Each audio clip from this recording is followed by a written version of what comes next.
इरादे लागी होते हैं इरादे टूट जाते हैं, इरादे लागी होते हैं इरादे टूट जाते हैं,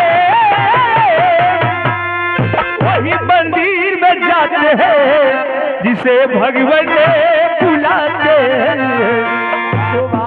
हे मैया हो मैया आ जाए जननी हो। भक्त माई के दरबार में गइल बा, माई से का कहता अरे नासरी गमना साजी हो, अरे नहीं खे मधुरी आवाज हो, अरे नासरी गमना साजी हो, नहीं खे मधुरी आवाज हो।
भक्त बतावत माई के दरबार में गई बा, माई से कहत माई तू तो जगत जननी बारू, जैसे सब कर नैया पार लगा लिए मतारी, ई बेटवा राउ दरबार में आई गई हो कि नैया पार लगा था माई।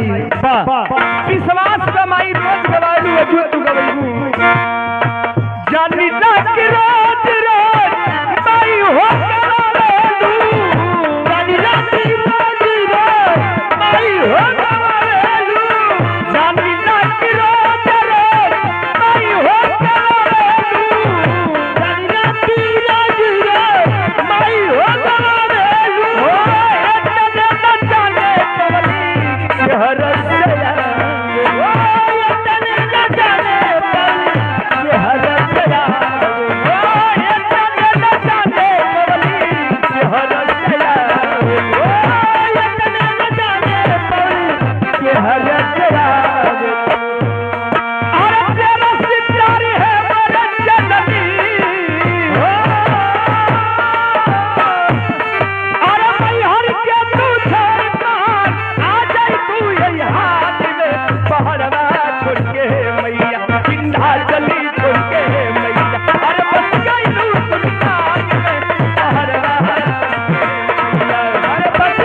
पुरस्कार ए वंदना भाव पे ए पुरस्कार आई बा पार्टी से नमस्कार बा और ये आत्मा कही रहे जन्म मिले स्थान में ये मालिक से प्रार्थना बा।